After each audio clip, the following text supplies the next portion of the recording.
Alam po niyo mga kaibigan, sa aking personal na observation at opinion, yung political rally sa Davao noong birthday ng dating Pangulong Duterte, yun po ay maituturing kung halimbawa lang. Ganyan ang style nila. Ganyan ang gagawin nila sa darating na kampanya. Okay? Sa 2028. Baka mas tumindi pa. Alam niyo kung bakit? Di ba nag-viral naman? Nanood din kayo kahit papaano. Okay? Kaya ako napapanood dahil yung mga naglabasan sa social media, yung estilo, yung style, yung galaw ng mga organizer at mga nag-participate na politician. Ano yun? Birthday pa lang yun. Grabe na ho ang mga panlalait, pagbatikos sa gobyerno at personal kay Pangulong Marcos. Wala silang nakita kahit gabuhok na kabutihan ang Marcos administration. Lahat ay paninisi, lahat ay batikos. Meron pa nga pong matinding pambabastos dun ho sa concert nung gabi, di ba? So, inahahalimbawa ko lang, ganyan ang kanilang gagawin. Personal na pag-atake, talagang totally wala silang respeto sa gobyernong Marcos at lalo pang titindihan habang papalapit ang 2028 at lalo na kapag presidential election sa 2028. Kasi yung mga politikong nagsalita doon, kung hindi man lahat, more or less, yun din ang inyong madidinig sa panahon ng kampanya. Pati mga politiko na mga dating hindi kaalyado nandoon o mga kaalyado nandoon na rin. Di ba? At ang sistema o style, pinalabas lang nilang pag-alaala sa birthday ng dating Pangulo dahil 1 taon nang nakakulong sa dahig at 81 years old na. Okay? So, yan po yung halimbawa. Kaya, sa tingin ko, mas lalong lalala ang kanilang batikos, personal, paninisi, kawalan ng respeto, mismo kay Pangulong Marcos. Ako hindi ko na ipapaliwanag kung ano ang gagawin ng Pangulong Marcos yan. Hindi ko trabahong ipagtanggol ang Pangulo. Meron silang tagapagtanggol. Sila yung dapat magsabi niya kung anong gagawin. Ako, inire-relay ko lang sa inyo yung nangyari at pwedeng mangyari at titindi pa na mga lingwahe at batikos na gagawin during election or lahat ng events na kailang gagawin hanggang sa dumating ang kampanya. Dahil sila ho ay officially talagang nakapokus sa 2028 matapos magdeklara si Sara Duterte na gusto niyang maging Pangulo. Nakita nyo? Simpleng birthday ng dating Pangulo, politikang-politika ang galaw. At bugbog sarado ang gobyerno. Kung paano idepensa ng gobyerno, bahala sila dyan. Di ba? Ako, voluntaryong tumutulong sa gobyerno, sa aking personal observation, para mas matapang pa ako kaysa kay Pangulong Marcos. Mas matapang pa tayo magsalita kaysa kay Presidente. Hindi naman natin pwedeng gagawin yun habang buhay at habang panahon. Dahil ang Pangulo ang dapat manguna. Dapat ang Pangulo ang magsalita. Dapat ang Pangulo ang siyang gumawa ng paraan kung paano ipagtanggol ang kanyang sarili. Sa nakaraang halos 4 na taon na, pinagtatanggol ko ang Pangulo, ako pa yung masama doon sa iba. Di ba? Kaya sa isang banda yung sinasabi ng mga Duterte supporters, followers, yung iba doon totoo. Na para bang ang Pangulo ay namanhid na. Kahit anong sabihin, kahit anong gawin, hindi na pinapansin. Yun ang style ng kanyang management. So, mahirap ipagtanggol yung ganon.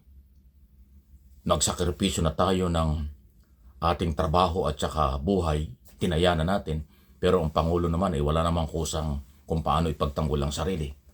At ang dating nga ay para bang, wala lang, bahala kayo, tulungan niyo ako, o hindi, ganon ang dating . So ipapinaubaya ko na sa palasyo ng Malacanang ang magdepensa sa ating Pangulo kung ano ang kanyang gagawin sa matinding batikos na inabot niya at titindi pa sa darating na mga araw. Pero ako, dahil Pilipino, at ako'y naglilingkod sa ating mga kababayan, susuportahan ko pa rin ang gobyerno dahil gobyerno yan. Pero yung personal na atake sa Pangulo, hindi ko na trabahong ipagtanggol yun.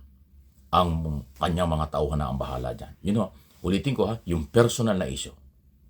Pero pag halawaw ay political issue o may kaugnayan sa gobyerno, hindi tayo titigil dyan.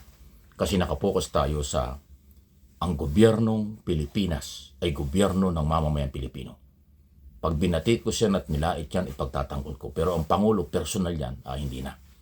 At tandaan nyo sinasabi ko, pipersonalin pa at matindi pang batikos ang gagawin ng mga anti-Marcos kay Pangulong Marcos. Dahil yung kanyang pananahimik at hindi pagsagot sa mga isyong sa tingin ay dapat sagutin, kaya siya pinipersonal. Ay ibang isyo na yan, ibang level yan. May limitasyon din ang ating pagsasakripisyo at malasakit sa kapwa. Pero sa pamahalaan, mamamayang Pilipino, hindi ako titigil dyan. Pananatili akong sasabihin ko ang totoo katulad ng ginagawa ko.